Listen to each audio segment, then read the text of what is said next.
Mateus capítulo 26, versículo 14. Diz assim: Então um dos 12, chamado Judas Iscariotes, indo ter com os principais sacerdotes, propôs: Que me quereis dar, e eu vô-lo entregarei. E pagando-lhe 30 moedas de prata, e pagaram-lhe 30 moedas de prata. E desse momento em diante, buscava ele uma boa ocasião para o entregar. Essa passagem que nós lemos aqui da traição de Judas, né, com relação ao seu Senhor, é interessante que ela vem logo em seguida da passagem que nós vimos semana passada, de Maria de Betânia, que derramou aquele unguento na cabeça e nos pés do Senhor. É interessante porque tanto Mateus quanto Marcos e Lucas, eles propositalmente, claro que guiados pelo Espírito Santo, eles colocam essas passagens lado a lado, justamente para mostrar esse contraste. De Maria, que derramou aquele unguento, não se importou com o valor daquilo que ela tinha, ela se derramou aos pés do Senhor, porque ela tinha o Senhor como alguém digno daquilo que ela ia fazer, e ela estava preparando o Senhor para o seu sepultamento. E logo em seguida vem o relato de alguém que trai o Senhor em virtude de dinheiro. Olha só o contraste, né? Maria não ligando para o valor que ela tinha, um alto valor, né? Tanto é que Judas a reprimiu, dizendo que aquilo podia ser vendido por um grande valor e ser dado aos pobres, mas João nos diz que ele não estava preocupado com os pobres. Ele estava preocupado com o dinheiro, porque era ele que cuidava da bolsa. Ele era o tesoureiro do grupo, né? Então, ele preocupado com o dinheiro, né? Colocar o dinheiro na bolsa, e Maria de Betânia se derramando aos pés dele. E logo em seguida, nós vemos Judas indo procurar os principais sacerdotes, justamente para vender o seu Senhor por uma quantia. Então nós vemos o coração de Judas aonde estava, né? Então nós vamos ver hoje quem foi esse personagem. Quem foi Judas Iscariotes? Lá em Gênesis, capítulo 3, versículo 15, naquela primeira profecia que foi feita, tanto para a serpente quanto para a mulher, a profecia diz o seguinte: Eu porei inimizade entre ti e a mulher, e entre a tua semente e a sua semente. Esta te ferirá a cabeça, e tu lhe ferirás o calcanhar. Então, desde aquele tempo, já houve essa, digamos assim, essa correnteza fluindo, como se fossem dois braços, né? A semente da serpente e a semente da mulher. E essa descendência, ela veio evoluindo, ela veio progredindo. A semente da serpente e a serpente da mulher, chegando até o tempo do nosso Senhor. Quando Satanás, ele vai usar ali os meios que ele tem, tanto o Império Romano, quanto os sacerdotes, as autoridades ali do povo de Israel, e também Judas. Ele vai usar para quê? Para ferir o calcanhar do nosso Senhor. Mas como a profecia diz, o nosso Senhor iria ferir a cabeça da serpente, iria pisar a cabeça da serpente. Mas Satanás teria algo, né, de ferir o nosso Senhor no calcanhar. E ele usa Judas, os sacerdotes e o Império Romano justamente para alcançar esse objetivo.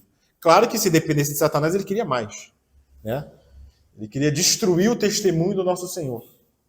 Ele queria que o nosso Senhor duvidasse do Pai. Tanto é que ele leva o nosso Senhor numa tentação, o Espírito, né? Leva o nosso Senhor para ser tentado pelo diabo no deserto. E o que o Satanás oferece ao nosso Senhor no deserto? A mesma coisa que ele ofereceu para Judas. Está vendo esses reinos do mundo? Ele levou o Senhor para o alto de um monte e fez o Senhor contemplar. Se você me adorar, eu posso te dar toda essa riqueza, todo esse poder, todo esse reino. Mas graças ao Senhor que ele venceu a tentação de Satanás. Mas essa tentação que o nosso Senhor venceu, irmãos, é a tentação que Satanás faz para todos os homens. Ele coloca dúvida no coração do homem e oferece alguma coisa para o homem. Essa é sempre a estratégia de Satanás. Desde o início, desde o Jardim do Éden, ele coloca uma dúvida e oferece algo em troca. Não foi isso que ele fez com Eva? Não foi isso que Deus disse? Comerás de toda a árvore que está no jardim, que foi plantada no jardim, né? Então ele colocou uma dúvida no coração de Eva, porque ele falou algo um pouco diferente do que Deus falou. E ele acrescenta, não, porque Deus sabe que no dia que comeres, sereis como deuses. Então ele colocou uma dúvida e também ofereceu algo para Eva. O que foi que ele ofereceu? Não esquenta não. Porque você vai ser Deus também, como Deus é, quando você comer esse fruto. Então ele sempre vem numa mente fraca, e nós temos que ter cuidado com a nossa mente, porque é aí que Satanás atua. Se nós temos uma mente enfraquecida, não fundamentada na palavra, Satanás ele vai usar essa brecha que nós damos para colocar dúvida na nossa mente e oferecer alguma vantagem. Essa é sempre a estratégia de Satanás. Os irmãos conhecem aquelas falcatruas que fazem, né? Tipo pirâmide, né? Os irmãos escutaram falar em pirâmide? Essa pirâmide, irmãos, é um truque tão velho. É tão velho. Mas por que sempre funciona? Ganância. Por causa da ganância e porque as gerações mudam. Se a Kátia caiu, a Kátia não vai cair mais. Mas a Marcela não caiu ainda nesse conto da pirâmide, né? Então ele sempre vai vir com a mesma história. Os que querem fazer essa falcatrua, né? Irmãos, por que eles sempre vêm com a mesma história? Porque sempre tem gente para cair na mesma história. Irmão. O truque é sempre o mesmo, né? Só mudam os personagens. E Satanás ele sempre vem com a mesma história desde o Jardim do Éden. Colocando dúvida no coração do homem com relação a quem é Deus, com relação ao amor de Deus e oferecendo algo em troca. E o homem, irmãos, com seu coração caído, ganancioso, ele sempre é uma presa fácil para Satanás. Então a nossa mente ela tem que estar fortalecida na palavra. Assim como o Senhor sempre respondeu a Satanás, ao diabo, com a palavra. Porque o Senhor tinha palavra no seu coração e na sua mente. Amém? Amém. E só com a palavra que a gente vence, né? Somente se não for a palavra, irmãos, a gente cai. Tudo que a gente vê aqui bem fácil, alguém dando dinheiro, desconfiar. Porque não vai dar certo. Entendeu? Porque a ganância faz o cara cair no copo. Na reunião das Isso é uma irmãs. coisa real, atual. Na reunião das irmãs no sábado, a irmã estava passando por uma luta e ela ia a todas as reuniões, mas ela não lia a Bíblia e não orava. Na hora da luta, ela falou que não veio um versículo na mente dela, não vinha nada. Ela buscando, tentando lembrar, e ela não conseguia lembrar da palavra, porque ela não lia a palavra. Então, ela não tinha depósito, né? Coisa triste, né? Que a gente tenha sempre esse depósito, porque é ali que a gente vai sustentar a gente naquele momento da adversidade, da luta, né? Vai combater com a palavra, isso aí. Vai vencer, né? Então nós temos que ter cuidado, irmãos, com a nossa mente. A mente é um campo de batalha. Né? E Satanás, ele sabe as fraquezas que nós temos. Ele conhece a nossa fraqueza. E ele conhecia a fraqueza de Judas. Judas era o quê? Avarento. Então Satanás entrou nessa brecha de Judas. Satanás queria encontrar alguém próximo do Senhor, mais próximo possível, que tivesse uma brecha aberta. E ele encontrou. Ele encontrou Judas, que cuidava da bolsa. E era avarento. Era o tesoureiro e era avarento. E porque Judas era avarento, o que aconteceu? A palavra diz que Satanás entrou em Judas. Está lá em Lucas capítulo 22. Satanás entrou em Judas. Então ele encontrou uma brecha em Judas. Foi só em Judas que ele encontrou uma brecha? Dos 12 discípulos? Em quem mais ele encontrou brecha? Em Pedro, um outro exemplo de alguém que ele encontrou uma brecha. E a palavra fala o porquê que ele encontrou uma brecha em Judas. Quando ele queria impedir o Senhor de ir para a cruz, em Pedro, né? Desculpa. O porquê que ele encontrou uma brecha em Pedro? Porque ele queria impedir o Senhor de ir para a cruz. Não que isso não te aconteça. Tenha piedade de ti. Então ele recorreu à autopiedade. Então o que o Senhor fala para ele? Arreda de mim, Satanás. E o Senhor dá o motivo do porquê Satanás encontrou uma brecha em Pedro. O Senhor fala o seguinte: arreda de mim, Satanás, porque você cogita das coisas dos homens e não das coisas que são de Deus. Ou seja, a mente voltada para as coisas dos homens. Pensamentos que são dos homens, naturais, terrenais, e não das coisas que são do céu, não das coisas que são eternas. Então, olha onde nossa mente tem que estar, irmãos. Se nossa mente está nessa terra, buscando ganhar dinheiro, buscando prosperidade, buscando ter uma casa na praia, a gente é presa fácil, né? Ter sucesso nesse mundo, progredir nesse mundo, em detrimento das coisas do Senhor. Nada de errado você ter uma condição, nada de errado você ter um sustento, né? Que você possa dar um conforto para a sua família. Isso não tem nada de errado. Mas se o seu coração estiver nessas coisas, aí o cenário muda. O quadro muda totalmente. Então Satanás encontra uma brecha, porque nós estamos cogitando das coisas do homem. Pedro não queria sofrer, porque se o seu Senhor sofresse, ele era discípulo do Senhor, ele também iria sofrer. Senhor, não faz isso não. O Senhor é meu mestre. Se o Senhor seguir esse caminho, eu vou ter que ir atrás do Senhor e não quero sofrer não. Então ele cogitava das coisas dos homens, do conforto, né? Do deixe de sofrer, não é isso que muitas igrejas pregam? A gente passa numa igreja universal, né? Vou citar o nome, lá perto de casa, e a placa que tem de bota na calçada é o quê? Tem aquela, eles também montam aquela barraca, né? Vem que eu vou fazer uma oração por você, né? Um negócio de oração, né?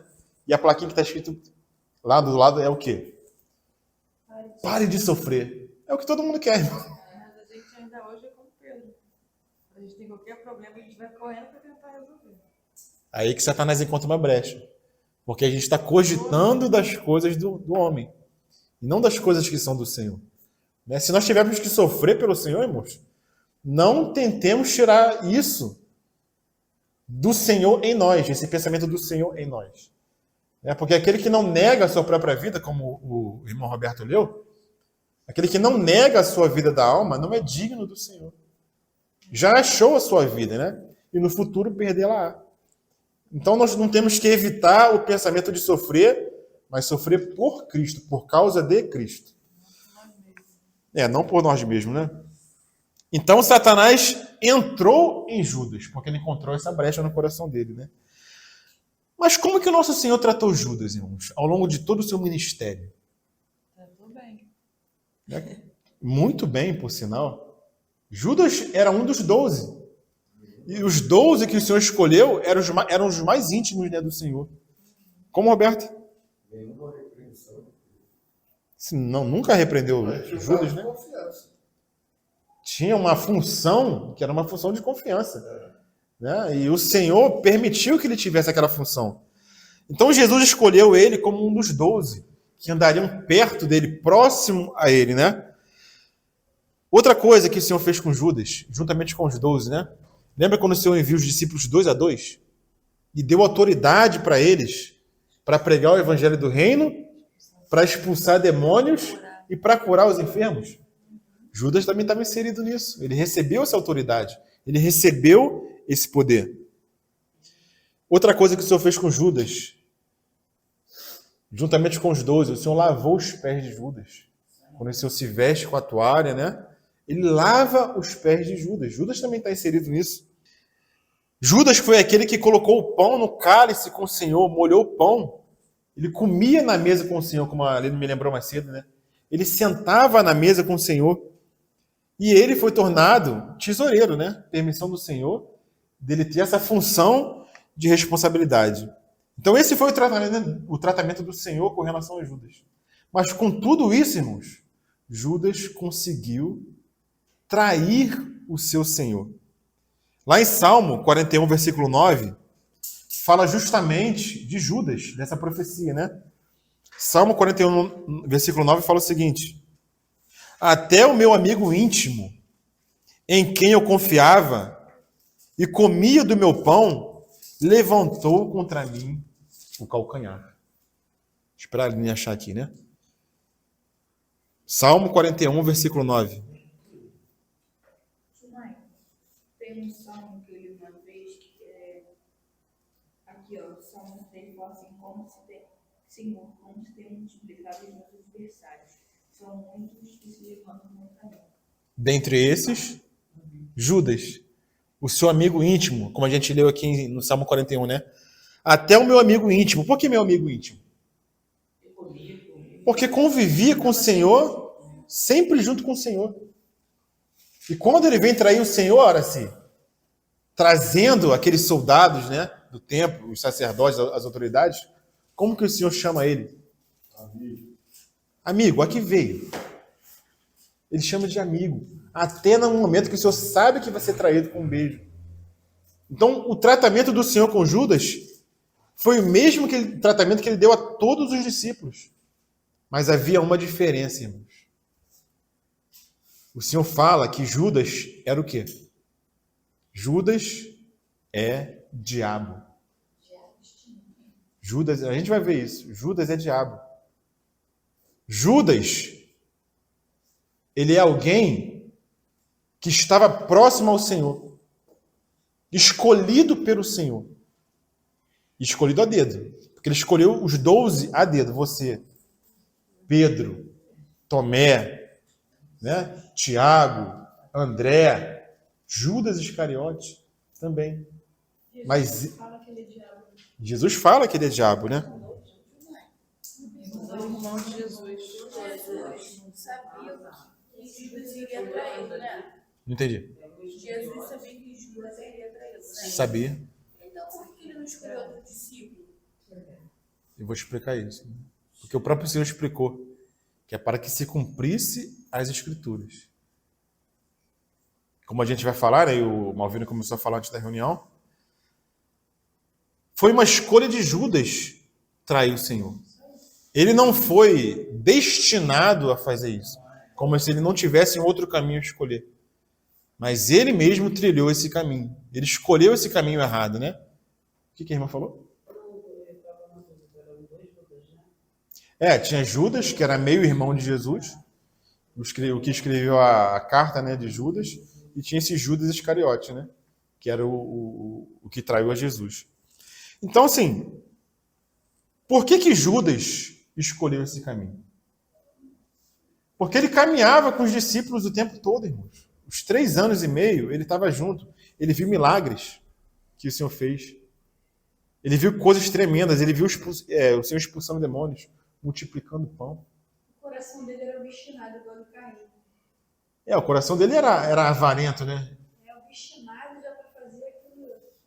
Caminhava, comia, bebia, reunia e vou entregar. Mas ele tinha um outro Deus. Não poder servir a Deus e as riquezas. Não poder servir a Deus e a mamão. Porque você só vai poder agradar um. Você não vai poder agradar os 2 senhores. E o dinheiro, as riquezas, era um senhor na vida de Judas. Era um Deus na vida dele. Mas ele caminhou com o Senhor. Ele viu tudo o que o Senhor fez. Então ele sabia quem o Senhor era. Ele não tinha dúvida de quem o Senhor era. Ele sabia que o Senhor era filho de Deus. Mas, irmãos, não basta saber. Não basta as pessoas saberem quem Jesus é, se elas não crerem em Jesus. Porque os sacerdotes também sabiam quem Jesus era. Eles sabiam que ele era o Filho de Deus, mas não criam nele. Então não importa você saber. A palavra não fala. Aquele que sabe será salvo. É assim que a palavra fala? Não. É aquele que crê. E crê é diferente de saber, irmãos. Tem um abismo aí entre o crer e o saber. Quando você crê, você se entrega. Você confia. Quando você sabe, é só algo na sua mente. Eu sei que ele é, mas eu não quero que ele seja meu Senhor. Sim. Né? Então, o Senhor dele era o dinheiro. Não era Jesus. Pode falar. Porque ele caminhou com o Senhor, né? Como assim não creu no Senhor? Porque ele viu tudo que o Senhor fez. Ele colocou o dinheiro acima, né? Sim. Mas ele sabia que o que o Senhor era capaz. Sim, sabia. Ele viu tudo. Escolheu o dinheiro. Aí ele tem. Então, por que Judas fez isso, sabendo disso tudo? Lembra um episódio que o Senhor estava pregando lá na cidade dele, na Galileia?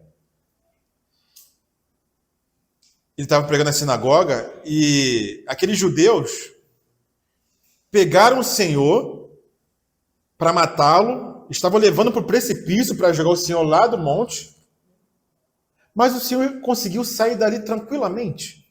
Lembra desse episódio? Lembra, Kátia? Ele passou pelo meio deles e foi embora. Como que isso é possível? Imagina lá, 100 pessoas, 50 pessoas te agarrando, te levando para o precipício para te jogar, e de repente você sai pelo meio deles e vai embora. E Judas sabia disso. Que o Senhor já tinha se libertado de alguns episódios que as pessoas queriam matá-lo. Porque ainda não era chegada a sua hora. Então o que Judas deve ter pensado? Poxa, o que eu vou fazer? Eu vou entregar ao Senhor, vou pegar o dinheiro e o Senhor vai se libertar. Todo mundo sai ganhando, né? O Senhor demonstra o seu poder, eu embolso o dinheirinho, ninguém vai saber o que eu fiz, né? E eu saio na vantagem. Irmãos, não há nada que se faz encoberto que não venha à luz. Não há nada, irmãos, que você faz escondido que um dia não venha à luz. Né? É uma palavra para os jovens também. Não há nada que você faça escondido que um dia não seja revelado. Pode ninguém saber, mas tem um olho que vê, irmão. Tem um olho lá no céu que está vendo tudo. E um dia a luz vai revelar toda a obra que nós fazemos. Mas Judas achou que não seria descoberto. Eu vou lá, pego minhas 30 moedas de prata, o Senhor se livra dos soldados, do sacerdote lá, e eu saio ganhando, todo mundo sai ganhando, né? Só para ver essa passagem, cara, Lucas capítulo 4. Lucas 4. Lucas 4, 29. Vou ler aqui do 28, né? Lucas 4, 28. Fala assim: todos na sinagoga, ouvindo essas coisas, se encheram de ira. Achou, Cátia? Se encheram de ira.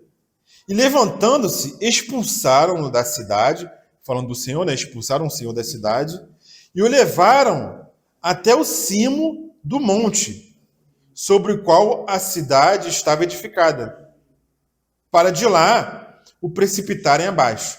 Então o Senhor se deixou levar até aquele lugar que eles iam jogar o Senhor do monte. Eles levaram o Senhor se deixou levar. Mas o que aconteceu? Jesus, porém, passando por entre eles, retirou-se. Como assim? Se tinha uma multidão levando o Senhor para jogar ele. Chegou lá, o Senhor passou no meio deles e foi embora. Aí Judas, vai acontecer a mesma coisa. Né? E Judas, quando trai o Senhor, com um beijo, se a gente ler lá em João, o que o Senhor pergunta, né? Quem vocês estão procurando? Ele fala para os soldados, certo? Aí o que eles respondem? Estamos procurando Jesus, o Nazareno. O que Jesus fala? Eu sou. Quando Jesus fala eu sou, o que acontece com os soldados? Eles caem. Agora imagina Judas olhando isso. Ih, deu certo. Jesus falou eu sou. Todo mundo caiu no chão? Me dei bem. Embolsei as 30 moedas. O Senhor vai acabar com todo mundo aqui. Beleza. Vamos lá então, João capítulo 18. Não, eu sou, mas eles caíram, não tô entendendo. João 18, vamos lá. Não gostaram, não? João 18, versículo 6. Aleluia. Eu sou, João 18, 6. é que eu não lembro disso. Eu não lembro, eu preciso ler e entender mais. Vamos lá. A autoridade de Deus para você. As crianças estão aprendendo sobre o eu sou, né? Ó, versículo 3, né? Então, versículo... 18, 3. Vamos ler tudo. 18, versículo 1. Fala assim. Todo mundo achou? Tendo Jesus dito essas palavras, saiu juntamente com seus discípulos para o outro lado do ribeiro Cedron, onde havia um jardim, e ali entrou com eles. E Judas, o traidor, também conhecia aquele lugar, pois Jesus ali estivera muitas vezes com seus discípulos. Tendo, pois, Judas recebido a escolta e dos principais sacerdotes e dos fariseus, alguns guardas, chegou a esse lugar com lanternas, tochas e armas. Sabendo, pois, Jesus todas as coisas que sobre ele haviam de vir, adiantou-se e perguntou-lhes: a quem buscais? Responderam-lhe: a Jesus, o Nazareno. Então Jesus lhes disse: sou eu. Ora, Judas, o traidor, estava também com eles. Quando Jesus lhes disse: sou eu, recuaram e caíram por terra. Jesus de novo lhes perguntou: a quem buscais? Responderam: a Jesus, o Nazareno. Então, quando o Senhor fala, eu sou, Judas estava ali, vendo que os discípulos, os soldados caíram por terra. Porque quem é que falou eu sou? Lá no princípio para Moisés. Jesus. Eu sou, porque Moisés perguntou, quem eu vou falar para o povo quem é o Senhor? Fala, eu sou, está te enviando. Então Jesus usa a mesma palavra. Eu sou. Então o próprio Deus falando. Então quando ele fala isso, os discípulos, bum, os discípulos não, os soldados, caem para trás. E Judas vendo isso, e beleza, e agora? Então, irmãos, o que acontece logo em seguida? O Senhor é preso. E olha o que Judas presencia, irmãos. Quando Jesus é preso, ele é espancado, ele é esbofeteado. Imagina Judas olhando o Senhor sendo preso, esbofeteado, cuspido, arrastado pelo chão. Mudou o cenário. Aquilo que ele tinha pensado, né, tinha arquitetado contra o Senhor, de um momento para outro dá errado. Porque existe um escrito da igreja primitiva que fala o seguinte, irmãos. Quando o Senhor é preso, né, por aqueles soldados, a igreja primitiva ela descreve a cena da seguinte forma: alguns se apoderaram de suas vestes, outros meteram a mão nos cabelos de sua cabeça. Alguns o puxaram pela barba, outros o bateram com punhos raivosos.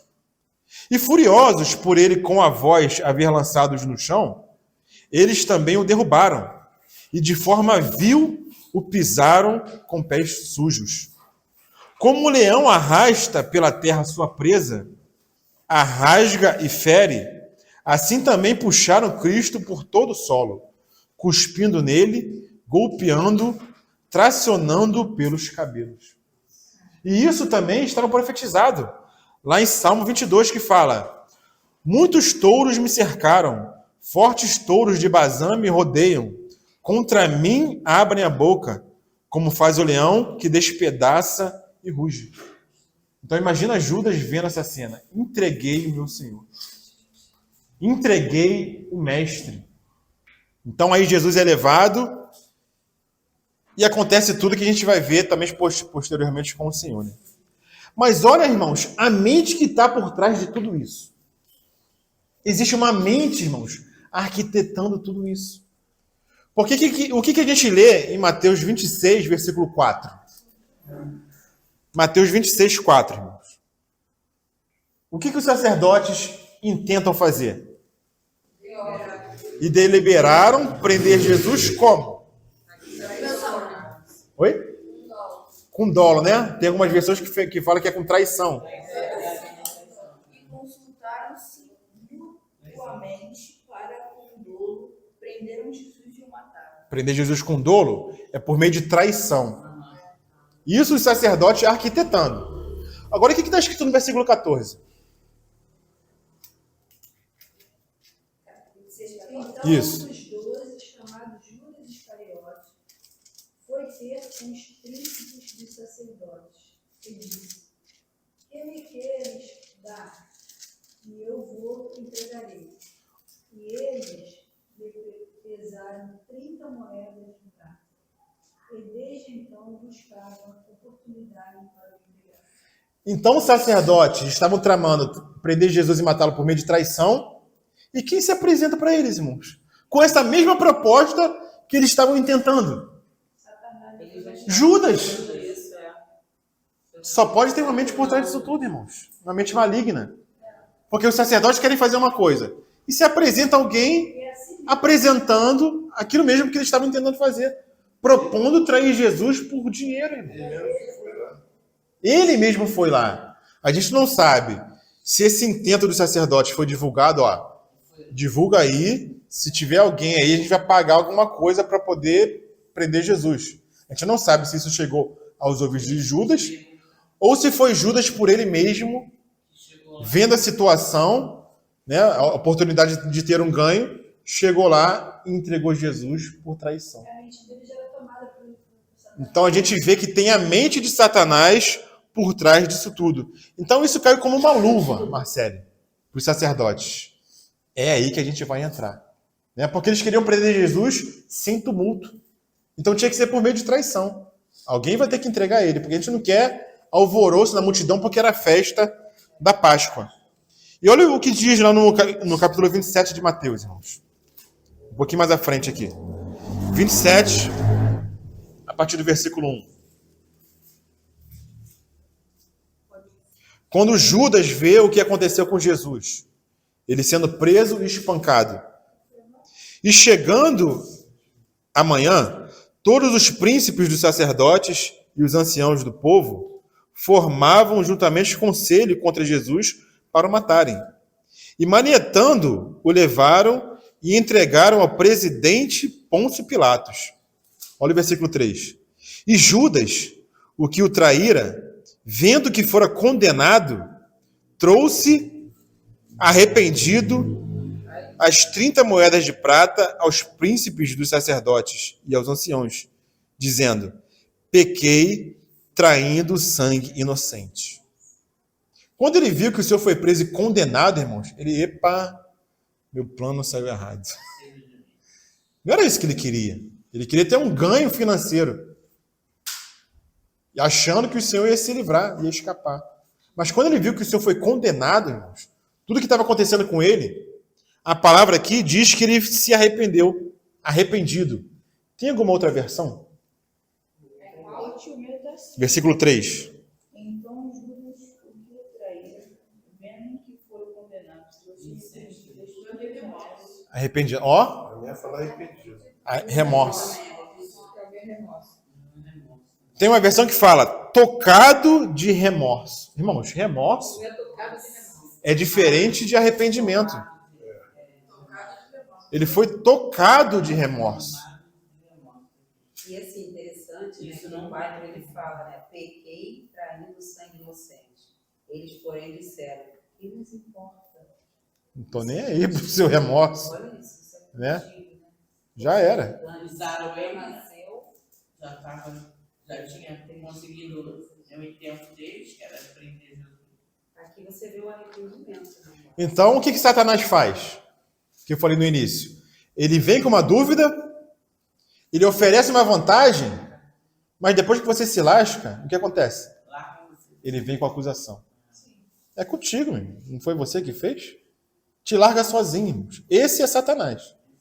Ele vai colocar dúvida no seu coração, vai te oferecer uma vantagem, você vai entrar na dele e depois ele vai te acusar. Porque ele é o acusador, que acusa os irmãos dia e noite diante de Deus.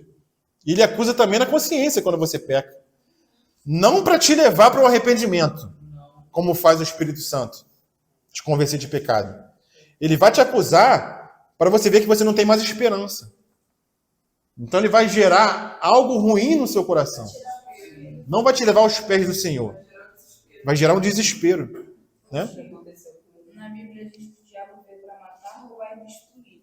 O destruir também seria a mente das pessoas e o que elas têm com Deus também, né? Sim, Porque aí, como a gente pode ver, o diabo destruiu Judas, né, de certa forma, porque fez Judas trair a Deus e Jesus ser morto, né? sim, Mesmo que já estivesse no plano de Deus, ele mesmo assim o traiu. isso aí. E por que que Judas não se arrependeu? Porque ele era filho da perdição. Jesus chama ele de diabo, irmãos. Vamos lá ver essa passagem? João capítulo 6. João capítulo 6, versículo 67. João 6. 6,67. João 6, 67. Vamos ler aqui do 66 aqui. Por isso o remorso, né? Porque o remorso você vai lá e faz de novo. Mas eu não Passa entendi se ele se arrependeu ou não. Não, ele não se arrependeu. Ele sentiu remorso. Remorso faz de É novo. porque daqui da minha tá arrependeu. A melhor tradução é tocado de remorso, né? Não é arrependimento de coração. Né? Arrependimento buscando um conserto, né? É remorso. João 6, 66. Isso é que Jesus avisou. Ai do homem pelo qual o filho O homem é melhor que não tivesse nascido. não tem arrependimento. Diferente de Pedro, né? Pedro se arrependeu mesmo quando Pedro se arrependeu. Mas por que Pedro se arrependeu? Porque ele não era filho da perdição, ele não era diabo. Né? Ele era alguém guardado pelo Senhor.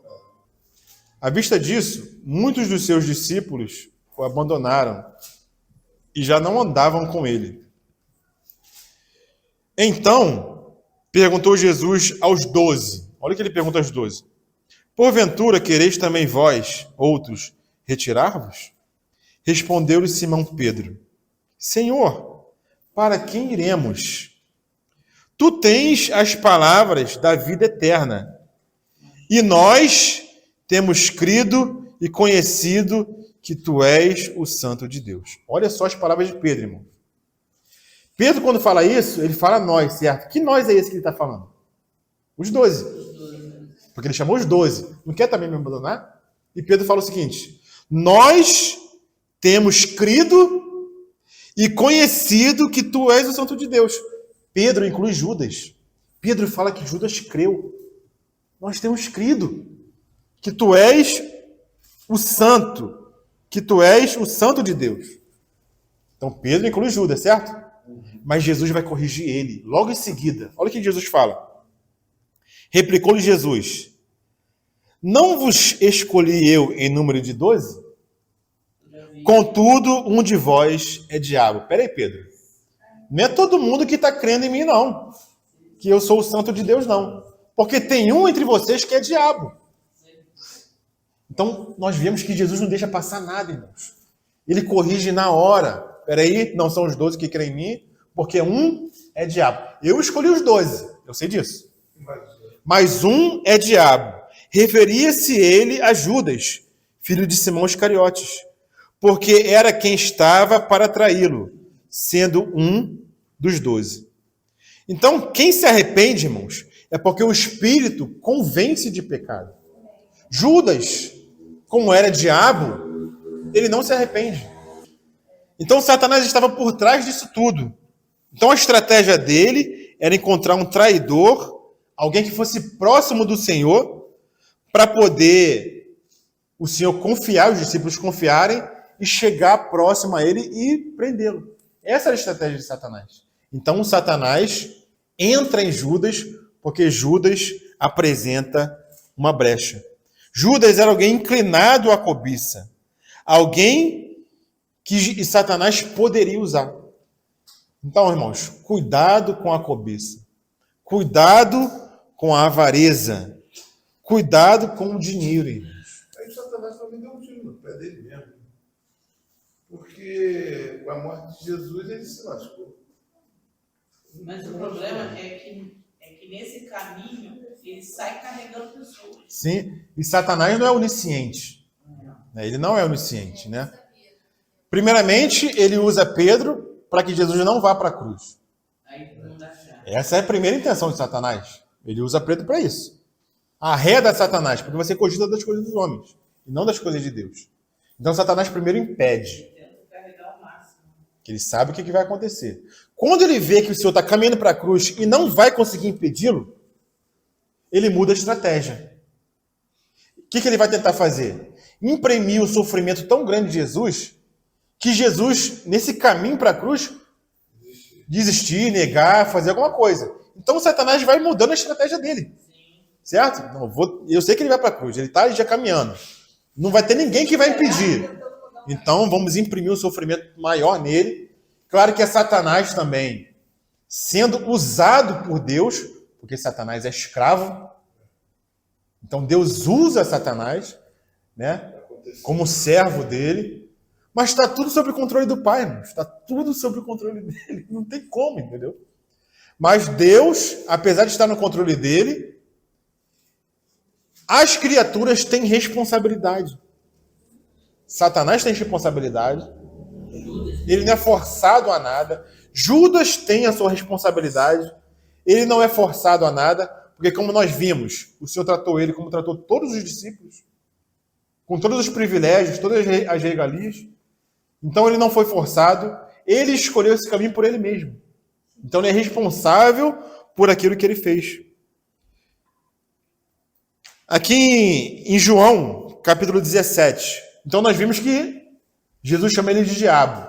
Mas em João 17, do que ele é chamado, irmãos? João 17, versículo 12. Na oração sacerdotal do Senhor. O que ele fala? Estando eu com eles no mundo, guardava-os em teu nome.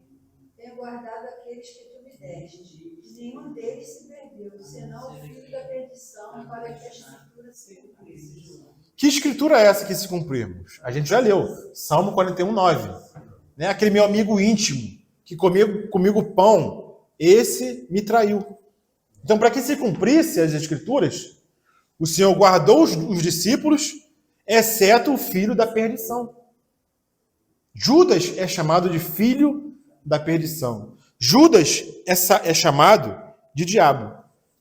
Então, cuidado, irmãos, com aqueles que estão no meio da igreja, que têm aparência de discípulo, têm aparência de ovelha, mas não é ovelha.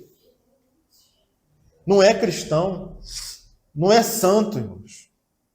É alguém que está no meio. João fala o seguinte: não eram dos nossos.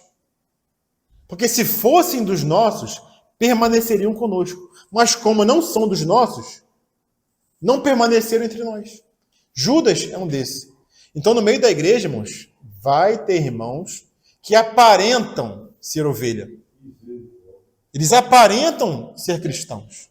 Eles aparentam ser santos. Mas não são, irmãos.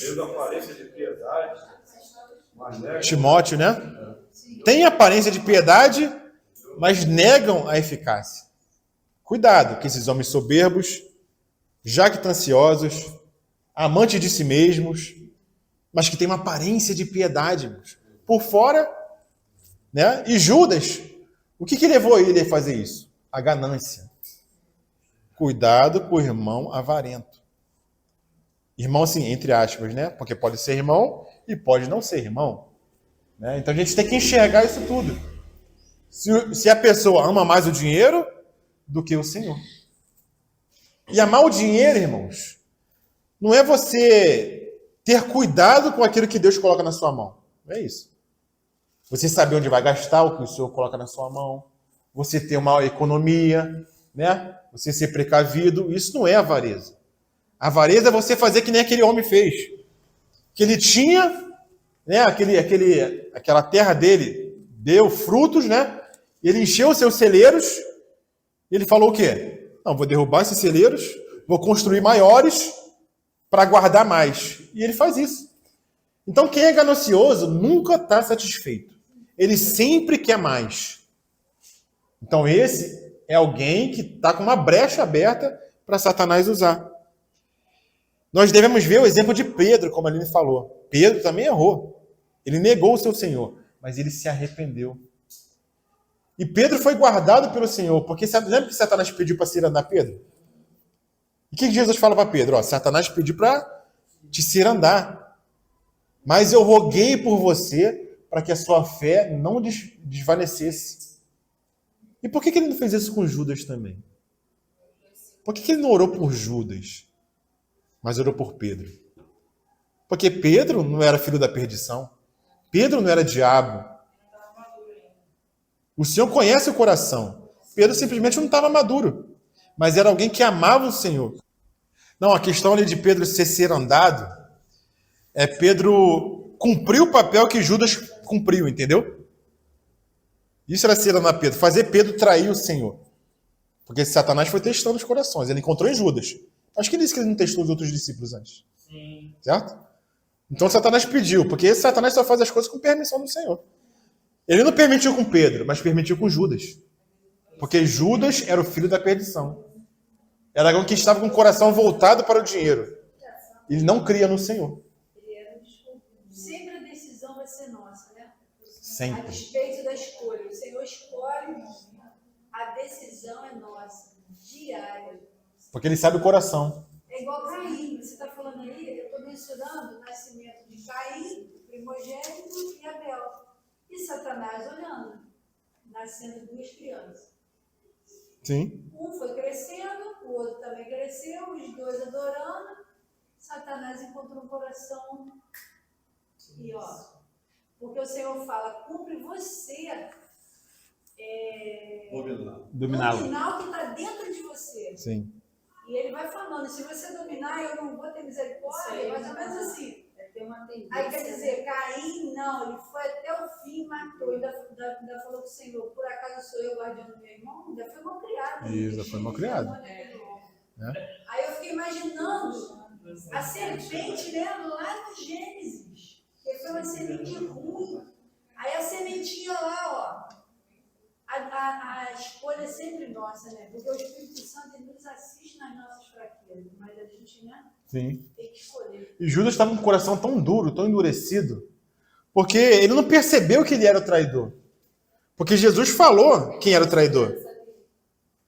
Jesus falou quem era o traidor, não falou? Não, ele não percebeu que ele iria trair o Senhor. Na mente dele, ele não iria trair. O Senhor ia se livrar, entendeu? Ele achava que ele ganhou esse. Vamos Ele ainda perguntou se era eu, né? Isso, João capítulo 13, vamos ver lá. João 13. Vamos ler aqui no versículo 21, né? Ditas essas coisas, angustiou-se Jesus em espírito e afirmou: em verdade vos digo, que um dentre vós me trairá. Ele falando para os discípulos, para todos, que estavam na mesa, né? Então os discípulos olharam uns para os outros, sem saber a quem ele se referia.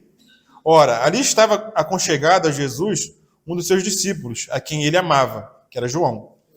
A esse fez Simão Pedro um sinal, dizendo: pergunta aí para ele aí, ó, de quem que ele está falando? João, aproveita que você está pertinho dele aí, pergunta aí para ele aí.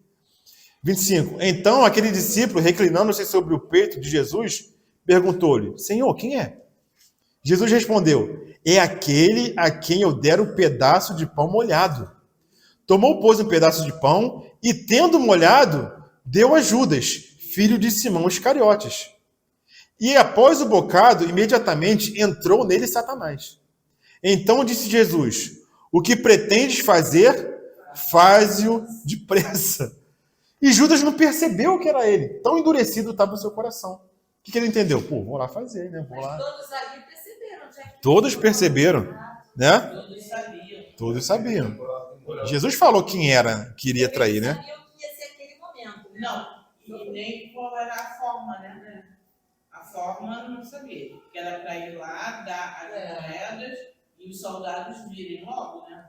Mas ela queria fazer outra coisa, não queria Tem trair. uma passagem que eu lembro agora que diz assim, que Judas era o diabo. Aí ele pega e diz, Judas diz assim, sou eu? Aí Jesus fala assim, tu o disseste. Tu o disseste. Né? Acho que é Lucas que fala isso. Tu o disseste, capítulo 22 de Lucas. Né? E ele não reconhece, né? Ele não cai a ficha nele do que ele está fazendo, né? Só depois que ele vê o que ele fez, Ih, entreguei, não deu errado meu plano. Mas Aí ele sente remorso. A gente tem que entender o propósito de Deus, né? Ele não iria mesmo sobre hipótese nenhuma. Não iria, porque estava profetizado. Porque havia um propósito. Havia um propósito, havia uma profecia. Não tinha o que fazer. Mas ele não foi impelido a fazer isso. Foi com seus próprios pés que ele trilhou esse caminho, entendeu? O que eu percebo? Que há uma construção, né, no coração dele. Sim. Há um caminhar. Ele foi sempre dando sinais de que iria fazer. Quando a gente leu na semana passada que Maria foi limpar, né, jogou todo aquele perfume lá no Senhor e ele questiona, ali já era um sinal. Por que ele questionou? Qual era o intuito dele, né? Queria a moeda, né? Queria o valor daquele nardo. Sim. Então, assim, há sinais o tempo todo de que as pessoas estão endurecendo o coração. Mas em contrapartida também não é uma sentença assim, Não. Ele poderia não fazer.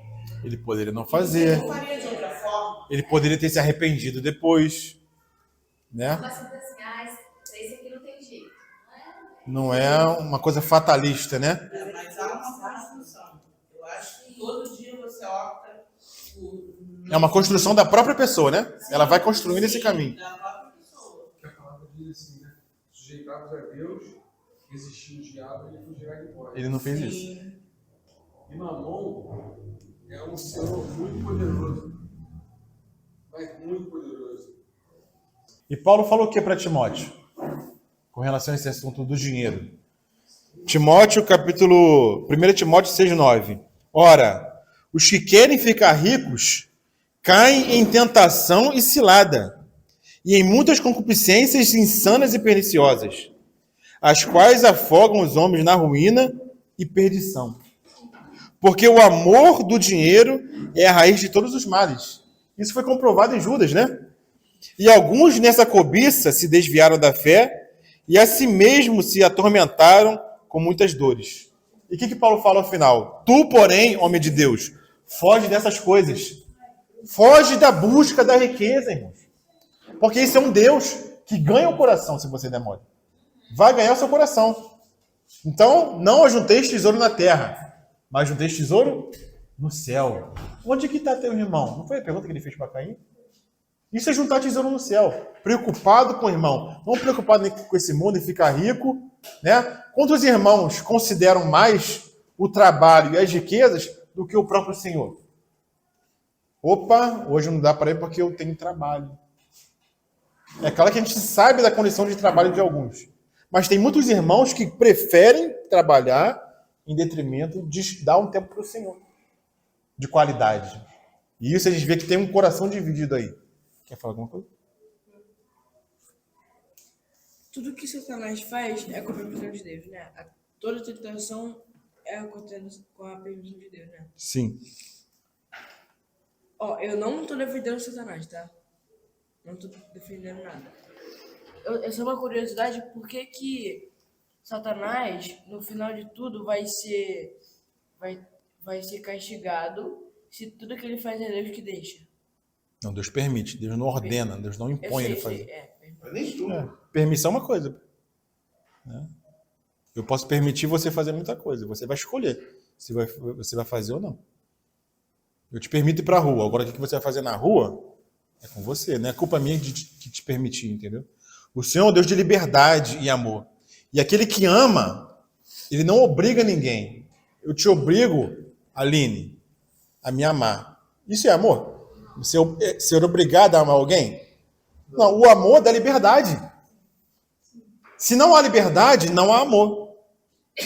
E a Bíblia fala que Deus é amor.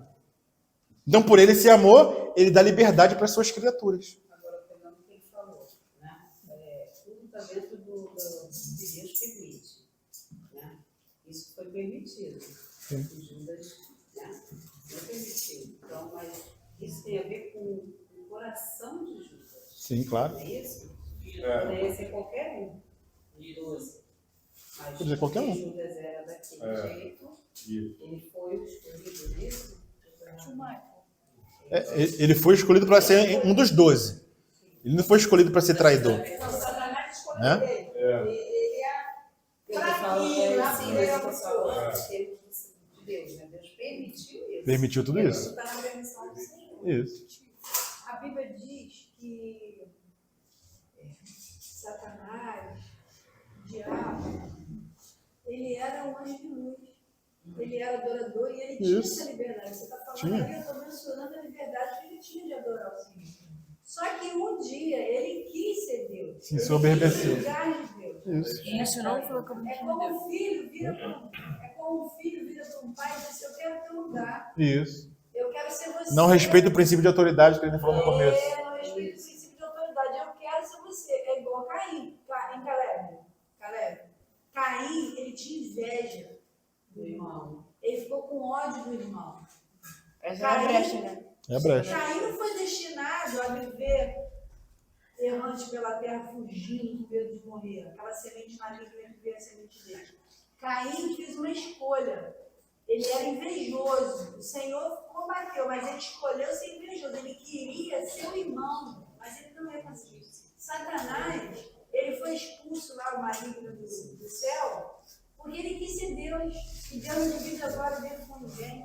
Ele é o Criador, ele é Deus. Então, o Senhor permite. Né? Ele foi expulso e junto com ele veio um terço dos anjos. Então é isso aí mesmo. Agora a gente vai ter que escolher quem? Obedecer aos pais. E isso até a morte. Porque vai vir um juízo sobre nós.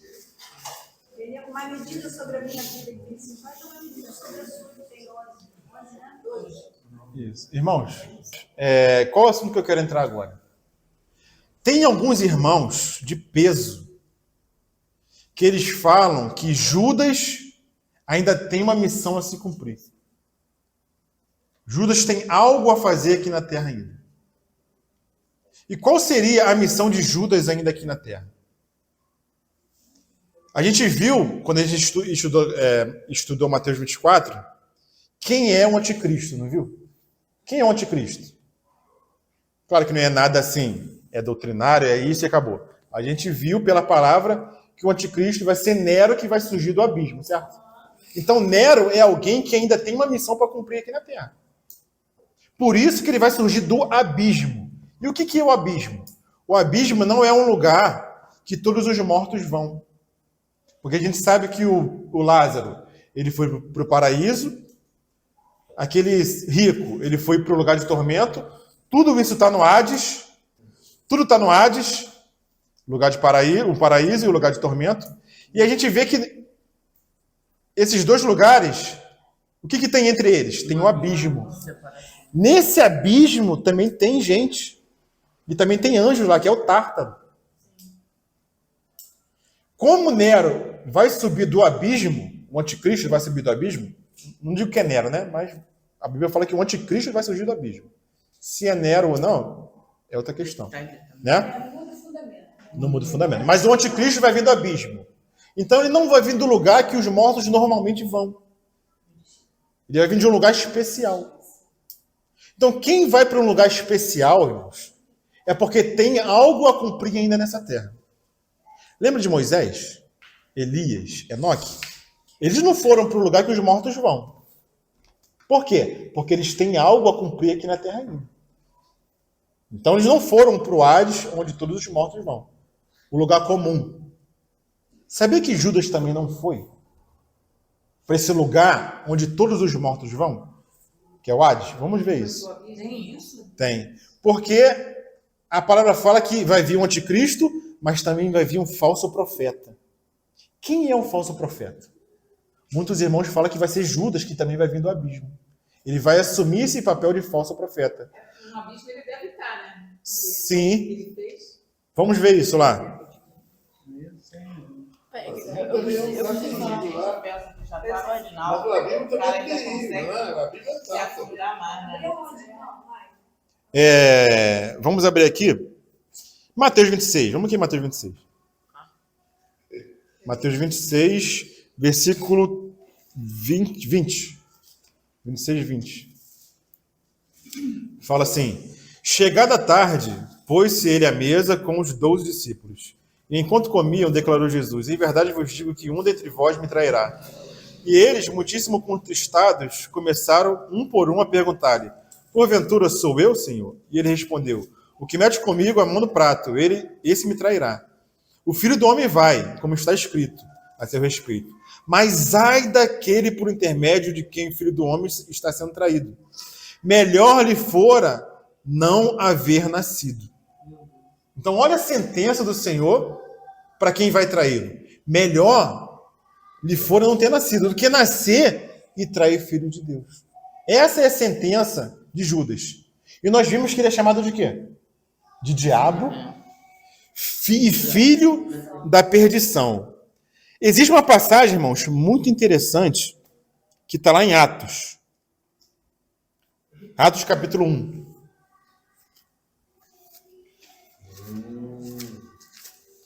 Atos 1. Atos capítulo 1. É uma passagem misteriosa, tá, irmãos? Mistério, né? Atos capítulo 1 fala assim, sobre Judas, versículo 18. Isso. Ora, este homem adquiriu um campo com o preço da iniquidade. E precipitando-se, rompeu-se pelo meio e todas as suas entranhas se derramaram. Então a gente entende que ele se enforcou se jogando de um precipício. E nessa queda brusca, ele foi partido ao meio e suas entranhas saíram. Semana passada. Sim. Mas olha o que diz, o que Pedro fala no versículo 25, irmãos. Fala assim, ó. Vou ler o 24, né? E orando disseram: Tu, Senhor, que conhece o coração de todos, revela-nos qual desses dois tem escolhido. Porque eles queriam colocar alguém no lugar de Judas, certo? E escolheram Matias. Lembra disso?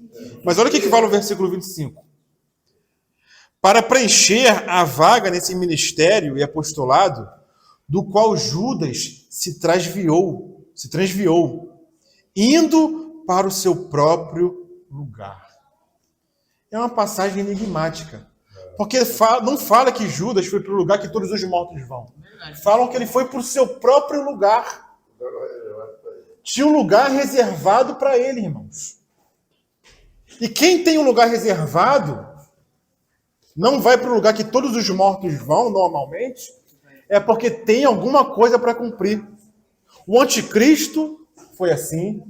Elias, Enoque, que não morreram, eles têm algo para cumprir aqui na terra também. Uns falam que eles vão ser as testemunhas de Apocalipse. E por isso, por essas passagens, irmãos, alguns irmãos falam que Judas vai ser o falso profeta. Porque o anticristo é a besta que sobe do mar. Mas tem uma besta que sobe da terra.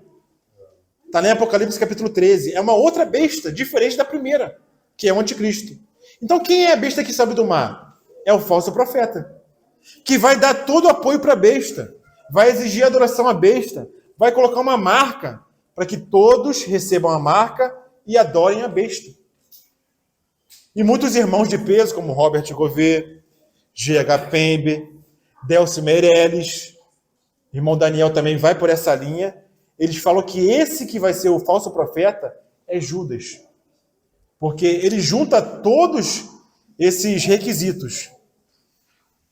Ele é alguém que fala como cordeiro, não é? Vamos abrir lá em Apocalipse capítulo 13?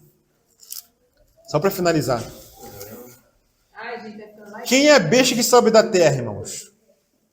Capítulo 13. Versículo 11 de Apocalipse. 11. 13 e 11. Vi ainda outra besta emergir da terra, porque a primeira besta emergiu do mar, que é o anticristo. Vi outra besta emergir da terra, e quando fala terra aqui, é a terra de Judá, a terra de Israel. Então ele tem que ser um judeu, e Judas é judeu. Judas é o único judeu dos 12 discípulos, sabia? É o único que nasceu na Judéia. Todos os outros 11 nasceram na Galiléia, eram galileus. E Jesus também era judeu, da tribo de Judá, assim como Judas. Então, quando fala que a besta emerge da terra, estou falando dos 12 discípulos, só um era judeu. da tribo de Judá. Os outros eram galileus, né? Não eram dali de Jerusalém, da Judéia. Jesus era da tribo de Judá. Ele cresceu na Galileia, né? Ele cresceu na Galileia, em Nazaré, né? Então fala que viu outra besta que emergiu da terra. Possuía 2 chifres, parecendo cordeiro, mas falava como um dragão. Quem é que estava próximo de Jesus? Tinha aparência de ovelha, mas foi usado por Satanás, que é o dragão. Judas. Então, os irmãos dizem que esse Judas, que tem aparência de ovelha, de cordeiro, e vai ser usado por Satanás. E ele tem que ser judeu. Por isso ele emerge da terra. Essa terra é a terra de Judá, terra de Israel. Um outro sentido de emergir da terra é porque ele vai também surgir do mundo dos mortos. Ele vai vir do abismo, como o anticristo também veio. Então, irmãos, essa é a figura de Judas. O traidor de Jesus, que traiu ele com um beijo. E ele cumpre todos esses requisitos para cumprir o papel também do falso profeta. Porque ele foi para um lugar próprio. Ele foi para um lugar que não era um lugar comum de todos os mortos. Né? É uma passagem que muitos irmãos nem se atentam. De Atos, capítulo 1, versículo 25. Ele foi para um lugar próprio. Não é um lugar comum de todos os mortos. Né? Então, muitos irmãos dizem que ele tem uma missão ainda a cumprir nessa terra. Amém, irmãos?